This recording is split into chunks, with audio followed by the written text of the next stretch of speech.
Par ici les magouilles, musique et compagnie. Par ici les magouilles de Mag Ali. Salut les petits loups.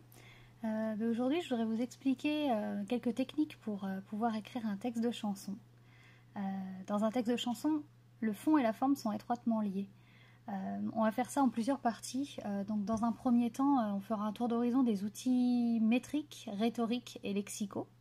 Puis après on ira creuser à travers le questionnement, les sujets, les thèmes que vos chansons pourraient aborder. On fera une série d'exercices qui mettra en jambe avant le grand saut, avant l'élaboration de vos propres textes. Puis bon, on abordera les blocages s'il y en a pour pouvoir vous proposer quelques solutions. Voilà, c'est parti. Le vers d'une chanson, c'est un fragment de celle-ci, formant une unité rythmique définie par des règles concernant son accentuation et son nombre de syllabes.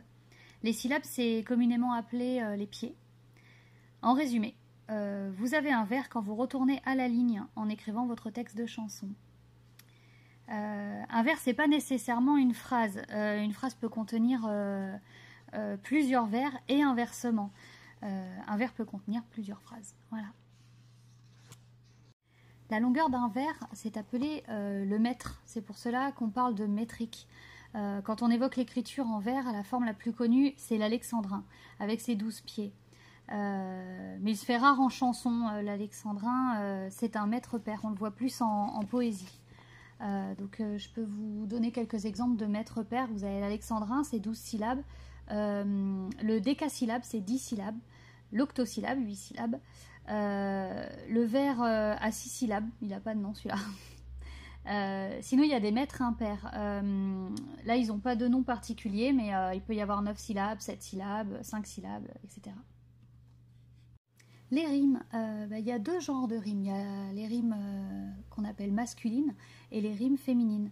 Les rimes féminines, elles se terminent par un E muet, on appelle ça le E caduc, comme par exemple armoire, grimoire, voilà. On notera que le genre de la rime n'a rien à voir avec le genre du mot. Les autres rimes sont dites masculines du coup, comme par exemple sort, mort. La qualité des rimes, donc là il y a trois types de rimes. Il y a les rimes pauvres, les rimes suffisantes et les rimes riches. Elles peuvent être disposées de différentes manières. On utilise communément les lettres A, B, C pour reconnaître la position des rimes. Il y a plusieurs formats. Le premier format, c'est AA, BB, CC. Il y a un autre format qui peut être AB, AB. Sinon, il y a aussi le ABBA. Et beaucoup plus rarement, le format AA, B, CC, B. Donc là, ça, c'est une rime tripartite. Mais c'est quand même beaucoup plus rare. Donc les figures de style, en fait, elles vont permettre aux paroliers de rendre le langage plus expressif en créant des effets de sonorité ou de sens. En fait, elles vont vraiment donner du caractère au texte. Il en existe énormément. Je peux vous en citer quelques-unes, mais je mettrai des petites définitions en commentaire sous la vidéo. On a par exemple l'allégorie, l'allitération, l'anaphore, l'antaclase, l'antiphrase, l'assonance, comparaison, emphase, il y en a tellement, métonymie, l'oxymore, qu'est-ce qu'on a, l'énumération, les euphémismes, les hyperboles, enfin il y en a tellement, je vais en oublier plein là. mais je vous ferai une définition, en fait la liste de toutes les figures de style qu'on peut trouver avec leur définition. Il y a deux outils aussi supplémentaires qui peuvent vous permettre de vous aider à développer les idées. Le premier, c'est le champ sémantique. Donc là, c'est quand certains mots ont un sens différent, certains mots identiques ont un sens différent dans le contexte dans lequel on les utilise. Et puis, il y a les champs lexicaux. Donc là, c'est plutôt l'inverse. C'est un ensemble de mots, noms, verbes, adjectifs qui, eux, pour le coup, se rapportent au même thème. Alors écrire une chanson, je pense que c'est d'abord avoir une histoire à raconter, hein, ou alors quelque chose à transmettre. Du coup, la première chose à faire, je pense, c'est, une fois qu'on a vu toutes ces petites notions de français, c'est de choisir un thème. Pour ça, il y a déjà des outils de réflexion. On peut se poser plusieurs questions. Est-ce que c'est un cadeau, un hommage pour quelqu'un, une déclaration d'amour, ou une chanson engagée, un chant militant? Est-ce qu'on va faire une comédie musicale? Est-ce que c'est une idée avec un concept qu'on a envie de développer en chanson? Pourquoi pas? Ou alors juste le besoin de s'exprimer dans une chanson. Pour certains, c'est vraiment un bon moyen d'expression. Alors, au niveau des outils de réflexion, il y a différentes questions à se poser. Si par exemple, on choisit d'écrire une chanson pour faire un cadeau, ou rendre un hommage, ou faire une déclaration, on doit se demander à qui je m'adresse. Est-ce que c'est une personne que je vais vous voyer ou tutoyer, ou alors est-ce que je vais dire il ou elle? Est-ce que la personne est vivante, morte, ou alors seulement dans l'imaginaire? Est-ce que la chanson est au passé, au présent ou au futur? Et puis aussi, quels sont les sentiments et les émotions que je veux exprimer? S'il s'agit d'un chant militant, on peut déjà se demander si c'est une chanson pour ou contre une idée. Est-ce que je parle en mon nom ou est-ce que je parle pour un collectif? Quelles sont les idées principales que je veux énoncer? Donc là, après, on revient aussi à la question, est-ce que c'est au passé, au présent ou au futur? Et après, il y a toujours une histoire de sentiments et d'émotions que je veux exprimer. Alors, pour une comédie musicale, là, déjà, ça se complique un petit peu. Est-ce que c'est une adaptation d'un ouvrage déjà préexistant? Est-ce que c'est une création? Est-ce que j'ai un déroulé clair de l'histoire? Combien y a-t-il de personnages? Qui sont-ils? Quelles sont leurs caractéristiques principales? Est-ce que je peux diviser l'histoire en un minimum de 12 tableaux? Est-ce que chaque tableau peut donner une chanson? Il y a vraiment beaucoup de questions. Pour les comédies musicales, c'est beaucoup plus complexe. Comment puis-je répartir les chansons pour créer des monologues, des dialogues, des scènes à plusieurs voix? Et puis après, on revient encore une fois sur quels sont les sentiments, les émotions que je veux exprimer. S'il s'agit d'une idée ou d'un concept, donc déjà on peut se demander est-ce lié à un style musical, un nouveau style ou un mélange de styles? Est-ce que c'est une contrainte musicale, par exemple a cappella, un thème, une note, une tenue particulière? Est-ce que justement le thème est concret ou abstrait? Est-ce que c'est une narration, l'histoire d'un personnage par exemple? Est-ce une contrainte de forme concernant la musique ou le texte? Et puis encore une fois, les sentiments et les émotions. Et pour finir, si c'est juste un moyen d'expression, faut déjà se demander est-ce que je parle à la première personne ou est-ce que je crée un personnage? Est-ce une seule ou plusieurs chansons? Est-ce ma vision du monde? Quel est mon univers en fait? Et puis, encore une fois, les sentiments, les émotions que je veux exprimer. On en revient toujours à ça. Du coup, on va passer aux exercices maintenant. Là, après, chacun est libre de les faire ou pas, mais pour apprendre à écrire, moi, en tout cas, j'ai commencé comme ça, et j'ai pas la prétention de dire que je sais écrire des belles chansons, mais en tout cas, ça m'a vraiment aidé pour commencer. On ne sait jamais par où commencer, c'est toujours ça le problème. Il y a la technique de la photo. Vous choisissez une photo qui vous plaît, voilà, peu importe le contexte, l'histoire de cette photo, et puis vous en faites la description. En fait, c'est possible aussi de laisser son imagination aller largement au-delà de la photo, même si ça représente un souvenir. Là, l'esprit créatif, il est déjà en route. Il y a un exemple comme ça, c'est une chanson de Jean-Jacques Goldman, Comme toi. Les paroles... elle avait les yeux clairs et sa robe de velours. Qu'est-ce que c'était? Ah oui, à côté de sa mère et la famille autour. Voilà, en fait, c'est vraiment la description d'une photo. Donc, essayez de faire déjà ce petit exercice en faisant des rimes, des vers. Et vous verrez, c'est assez facile, en fait, de commencer avec cet exercice-là. Il y a un deuxième exercice qui peut être intéressant aussi, c'est en ce qui concerne les actualités. Tout ce qui est fait divers, ça constitue une source inépuisable d'inspiration. Il y a énormément de chansons qui parlent de faits divers ou un événement qui a défrayé la chronique en fait. Donc là c'est pareil, toujours avec les exercices de français qu'on a appris à l'école, avec donc les rimes, les vers, etc. Renaud, il a écrit cette chanson là, Les Charognards. Là pour le coup c'était vraiment, ça parlait de faits divers. Troisième exercice, essayez d'écrire une lettre.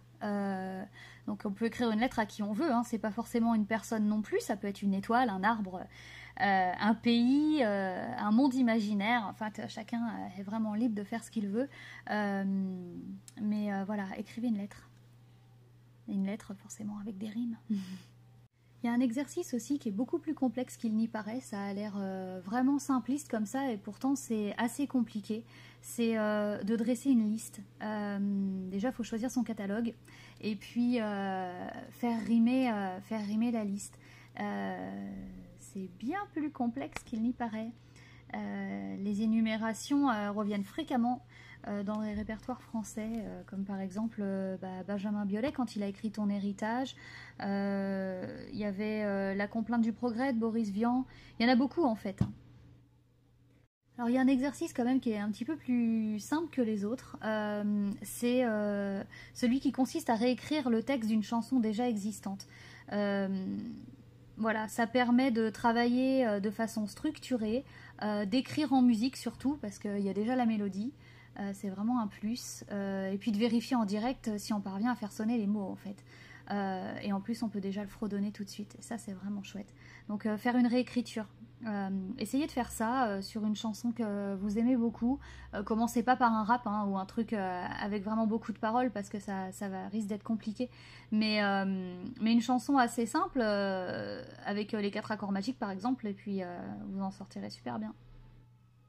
Dernier exercice, en fait c'est un peu celui que j'ai fait sur le dernier défi en termes de réécriture. En fait j'ai traduit les paroles d'une chanson et puis je les ai modifiées pour qu'elles collent plus à ce que je voulais dire et puis que surtout ça rime. Et puis qu'il y ait le bon nombre de syllabes. Donc il y avait quand même une modification importante à faire, mais à la base c'était une chanson qui était en anglais que j'ai traduit en français. Et du coup j'avais quand même déjà le fil conducteur de la chanson, j'avais déjà le thème et puis au niveau des refrains je les ai conservés parce que du coup ça collait super bien quoi. Maintenant on en vient au blocage. Les blocages ça arrive souvent, des fois on part, on a beau avoir une idée et puis finalement on reste devant sa feuille blanche et c'est très désagréable. Du coup faut pas s'acharner dessus, prenez l'air, allez faire un tour, faites autre chose, faites n'importe quoi, voilà, sortez, allez respirer dehors, ça fera du bien. Sinon on peut se poser tout simplement la question pour qui, comment, quand et pourquoi j'écris ça. On peut décider par exemple d'écrire pour une ville, un pays, un endroit, ou alors pour une personne, un ami, un ennemi, un membre de la famille, un inconnu, une célébrité qui vous voulez.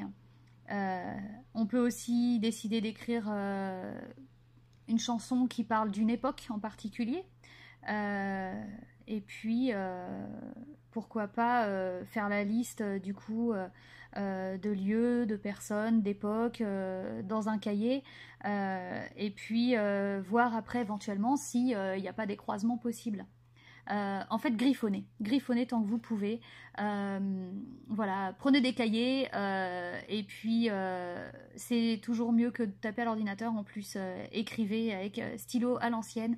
On fait des recoupements comme ça en tournant les pages et puis parfois il y a 2 textes qui vont venir se croiser et finalement une chanson qui va parler d'un seul thème mais qui va aller prendre des idées et des rimes qui vont être dans un autre texte.